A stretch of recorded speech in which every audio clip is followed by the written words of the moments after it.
प्रदेश राज्य के सहारनपुर जिले से 50 किलोमीटर की दूरी पर शिवालिक पहाड़ियों की तलहटी में स्थित है मां दुर्गा का सबसे प्रसिद्ध अलौकिक सिद्धपीठ शाकुंभरी धाम। शिवालिक की मजबूत बाहों में बसी यह जगह श्रद्धा, तपस्या और दिव्यता की अनूठी मिसाल है। कहा जाता है कि मां शाकुंभरी साक्षात माता जगदम्बा का अवतार है और यह स्थान उनका अद्भुत निवास है। और कहा जाता है कि इसी स्थान पर मां शाकुंभरी ने राक्षसों को हराकर अकाल और सूखे से मुक्ति दिलाई थी और पूरी पृथ्वी को हरा भरा कर दिया। क्षत्रिय समाज माता शाकुंभरी को अपनी कुल देवी के रूप में पूजते हैं। प्रतिदिन माता शाकुंभरी देवी के दर्शन करने के लिए हजारों की संख्या में श्रद्धालु पहुंचते हैं। यहाँ पर नवरात्रियों के समय भव्य और दिव्य मेले का आयोजन भी किया जाता है। कहा जाता है कि जो भी श्रद्धालु माता रानी के दर्शन सच्चे मन से करने के लिए आता है, माता रानी उसकी झोलियां भर देती है। तो दोस्तों, आज मैं आपको माता शाकुंभरी देवी की इस पवित्र यात्रा पर लेके चल रहा हूँ। आप इस यात्रा में वर्चुअली हमारे साथ जुड़ सकते हैं। वीडियो में लास्ट तक बने रहना, आपको प्रकृति और आस्था का अद्भुत संगम देखने के लिए मिलेगा। और ऐसी ही धार्मिक स्थानों की वीडियोस देखने के लिए हमारे चैनल को सब्सक्राइब कर दें और बेल आइकन दबा दें। दोस्तों, अभी मैं हूँ हरिद्वार में। आप पीछे महादेव के दर्शन कर सकते हैं और पीछे घुमाऊं कैमरा तो आप मां मनसा देवी के दर्शन कर सकते हैं। दोस्तों, अभी हम महादेव का आशीर्वाद लेकर, मां मनसा देवी का आशीर्वाद लेकर यहाँ से हम शुरुआत कर रहे हैं मां शाकुंभरी देवी की पवित्र यात्रा की। आज दूरी की जाए तो लगभग 90 किलोमीटर दूरी है और आज की साथी हमारी होने वाली है तो ये बाइक। चलिए दोस्तों, यात्रा की शुरुआत कर दी हमने। जय माता दी, जय मां गंगे, हर हर महादेव।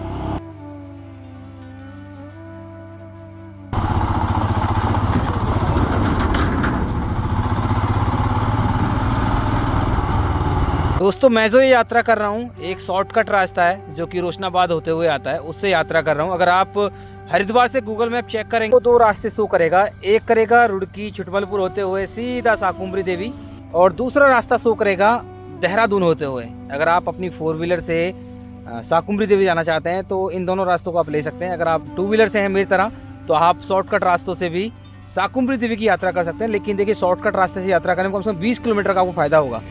रास्ता छोटा है लेकिन है बहुत ज़्यादा प्यारा। देखिए, रोड कंडीशंस काफ़ी अच्छी हैं। पूरा फॉरेस्ट एरिया है और ये बरसाती नदी जो कि मानसून के समय ही अपना विकराल रूप दिखाती है।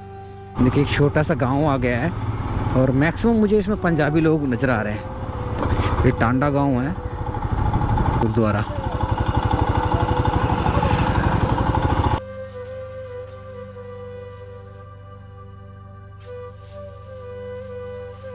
तो इस सुंदर से और प्यारे से सफर में जितना आगे बढ़ रहे हैं इतने ज़्यादा खूबसूरत दृश्य नजर आ रहे हैं। मैं इस स्थान पर लगभग 10 से 15 मिनट रुका।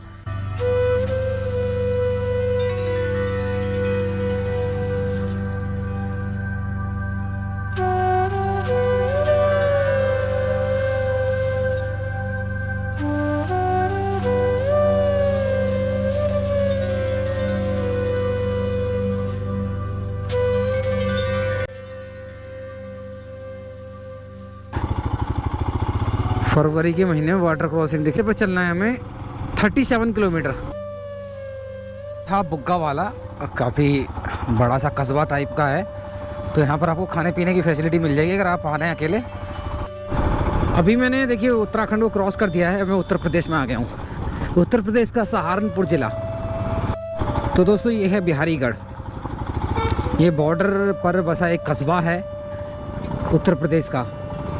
बिहारीगढ़ से थोड़ा सा आगे जाएंगे बुग्गा वाला पड़ेगा जो कि उत्तराखंड में है। तो फ्लाईओवर आ गया है, अभी हम राइट टर्न लेंगे। दोस्तों, फाइनली ये है देहरादून वाला हाईवे। हम इसको टच नहीं करेंगे, हम थोड़ा सा आगे जाके लेफ्ट टर्न ले लेंगे। रास्ते की बात सुन लीजिए, ये जो शॉर्टकट रास्ता है ये ढालू वाला और बिहारीगढ़ होते हुए जाता है।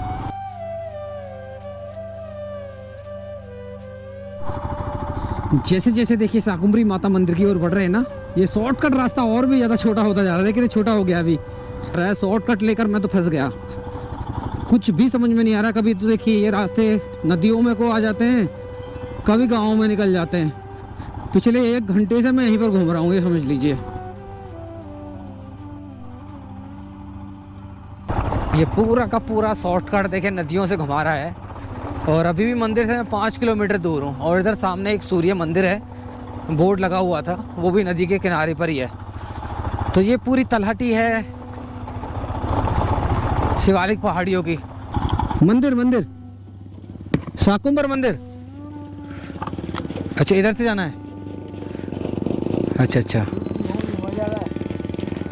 ये कहाँ जा रहा है? मंदिर साकुम्बरी देवी। अच्छा ये किधर जा रहा है? हैं? कोटली। अच्छा इधर गांव है, गांव है इधर। अच्छा अच्छा इधर गांव है। चलो इधर है मंदिर है। चलो बहुत बहुत धन्यवाद आपका।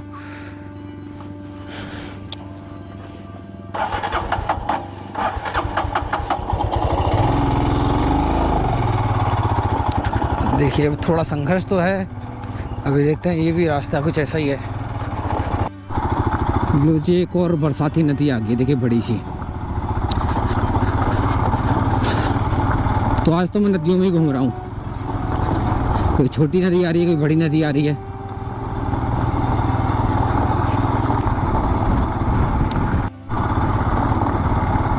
दोस्तों अभी मैं सहारनपुर के इन घने जंगलों के बीच में रुका हुआ हूँ। यहाँ से भी साकुम्बरी देवी का पवित्र मंदिर मात्र 2 किलोमीटर है। तो दोस्तों आपसे मैं ये की बात बोलना चाहता हूँ, अगर आप हरिद्वार ऋषिकेश से आ रहे हैं, अगर आप गूगल मैप का इस्तेमाल कर रहे हैं, शॉर्टकट लेना चाह रहे हैं, तो बिल्कुल मत आना उससे, क्योंकि आपको परेशानी होगी। और अभी फरवरी का महीना चल रहा है, मैं बड़े आराम से आ गया हूँ। लेकिन जैसे ही मानसून आते हैं, लगभग साल के 6 महीने आपको भारी जल इसमें मिलेगा, जो सूखी नदियाँ इनमें मिलेगा। बड़ी परेशानी आपको होगी, कोई घटना भी आपके साथ घटित हो सकती है। तो इस रास्ते को ना लें, मैं आपसे यही कहना चाहता हूँ। भले से आपको 20 किलोमीटर 30 किलोमीटर रास्ता चलना पड़े, आप आराम से रुड़की चाहिए, छुटमलपुर होते हुए आइए या फिर देहरादून होते हुए आ जाइए। दोस्तों आगे हैं, देखिए मंदिर के पास देखिए पूरी पार्किंग है। यहाँ पर लिखा हुआ है ट्रैक्टर ट्रॉली कार टेम्पो छोटे वाहन के लिए ये पार्किंग है, पूरी पार्किंग है, ये पार्किंग एरिया है।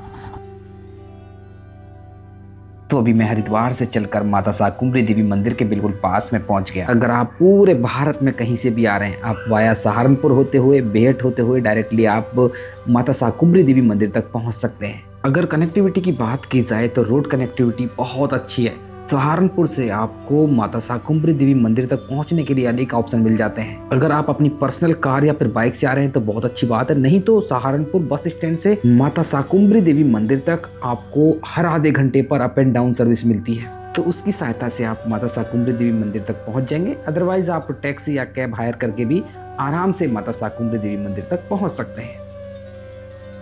साकुम्बरी धाम पहुंचने के बाद सबसे पहले हम दर्शन करेंगे बाबा भूरादेव के। तो अभी पहुंच गया हूं बाबा भूरादेव मंदिर के बिल्कुल बाहर। और कहा जाता है कि साकुम्बरी देवी के दर्शन करने से पहले आपको बाबा भूरादेव के दर्शन जरूर करने चाहिए।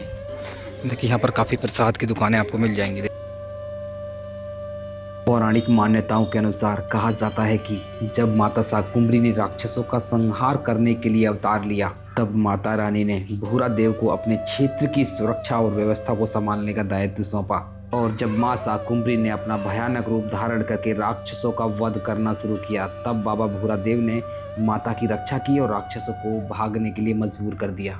उसके बाद माता साकुम्बरी ने भूरादेव की भक्ति और सेवा से प्रसन्न होकर उन्हें वरदान दिया कि जो भी भक्त मेरे दर्शन करने के लिए आएगा, सबसे पहले उसको भूरादेव के दर्शन करने होंगे, तभी उसकी यात्रा सफल मानी जाएगी।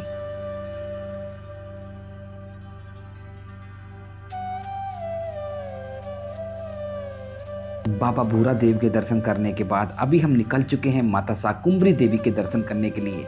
बाबा भूरादेव मंदिर से माता साकुम्बरी देवी मंदिर की जो दूरी है वो लगभग 1 किलोमीटर है और पूरा रास्ता नदी के बीच से होकर जाता है। अभी सर्दियों का समय चल रहा है तो नदी पूरी सूखी हुई है, लेकिन सबसे बड़ी मुसीबत मानसून के समय यहाँ पर आती है, जब पहाड़ों से भारी मात्रा में जल इस नदी में आ जाता है। ऐसे में श्रद्धालुओं का मंदिर तक पहुँचना बड़ा मुश्किल हो जाता है। उस समय कुछ ट्रैक्टर ट्रॉली या फिर बाहरी वाहनों की सहायता से श्रद्धालु मंदिर तक पहुँचते हैं, लेकिन उत्तर प्रदेश सरकार द्वारा माता साकुम्बरी देवी मंदिर के आसपास बहुत बड़ा डेवलपमेंट कार्य किया जा रहा है। इस बरसाती नदी के ऊपर बाबा भूरादेव मंदिर से लेकर माता साकुम्बरी देवी मंदिर तक एक बड़ा पुल बनाया जा रहा है, जिससे माता साकुम्बरी देवी की यह पवित्र यात्रा 12 के 12 महीने तक सुचारू रूप से चल सके। रास्तों को डेवलप करने का कार्य लगातार किया जा रहा है, नए नए गेट बनाए जा रहे हैं। साथ ही साथ यहाँ सहारनपुर से लेकर माता साकुम्बरी देवी तक रेलवे ट्रैक का निर्माण भी किया जा रहा है। आने वाले समय में आप डायरेक्ट ट्रेन लेकर माता साकुम्बरी देवी के दर्शन करने के लिए आ सकते हैं। दोस्तों अभी मैं पहुंच गया हूं माता साकुम्बरी देवी के पवित्र मंदिर। बाहर अगर आप देखेंगे, देखिए बहुत सी गाड़ियां आपको खड़ी मिल जाएंगी। यहाँ पर पूरे भारत से लोग पहुँचते हैं, खासकर दिल्ली, देहरादून से बहुत बड़ी संख्या में यहाँ पर श्रद्धालु पहुँचते हैं जो माता रानी का आशीर्वाद प्राप्त करते हैं। तो लेके चलेंगे मंदिर के अंदर। मंदिर के बाहर अगर आप देखेंगे तो बहुत सी प्रसाद की दुकानें आपको दिख जाएंगी।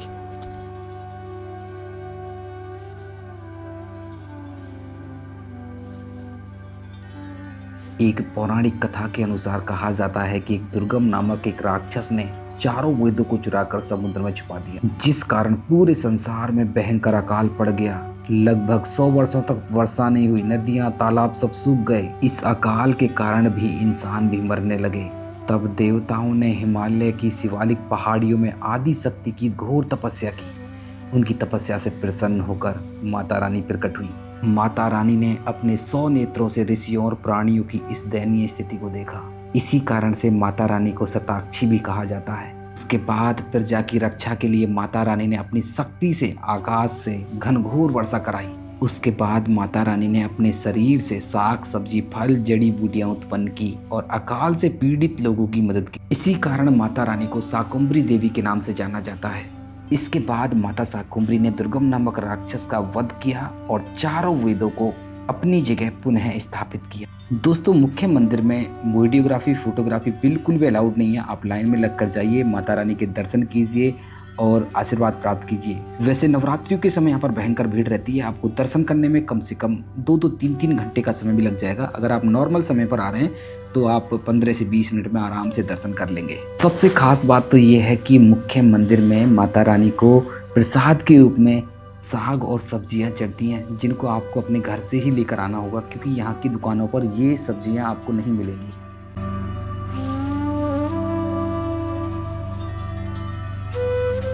अगर आप अपनी पर्सनल कार या फिर बाइक से आ रहे हैं तो मंदिर के बाहर बहुत बड़ी पार्किंग है जो कि नदी के बीच में बनाई गई है। यहाँ पर आप अपनी गाड़ी को पार्क करके आराम से मंदिर के अंदर दर्शन करने के लिए जा सकते हैं। मंदिर के बाहर आपको एक छोटी सी मार्केट भी मिल जाएगी जहाँ पर आप खाने पीने की व्यवस्था कर लेंगे। साथ ही अगर कुछ शॉपिंग करना चाहते हैं, प्रसाद या फिर पूजा सामग्री खरीद कर लेकर जाना चाहते हैं तो भी आपको यहाँ पर आराम से मिल जाएगा। ड्राई फ्रूट्स की काफ़ी दुकानें हैं, अगर चाहिए तो आप ड्राई फ्रूट्स भी यहाँ से आप खरीद सकते हैं। मंदिर के बाहर ही बहुत बड़ी संख्या में जो भक्त हैं भंडारा कराने के लिए पहुंचते हैं। यहाँ पर दिन प्रतिदिन भंडारा चलता रहता है। माता शाकुंभरी देवी के दर्शन करने के बाद मंदिर के आसपास अनेक मंदिर हैं जहां पर आप दर्शन करने के लिए जा सकते हैं। पहले नंबर पर आता है प्राचीन साकेश्वर महादेव मंदिर। आपको टीले के ऊपर थोड़ा सा ट्रैक करना होगा, 500-600 मीटर का, आप पहुंच जाएंगे प्राचीन साकेश्वर महादेव मंदिर के पास। दूसरा सबसे पवित्र मंदिर है छिन्नमस्तक देवी मंदिर, जिसको मनसा देवी मंदिर के नाम से भी जाना जाता है। आप 30-40 सीढ़ियां चढ़िए और पहुंच जाइए माता रानी के दरबार में।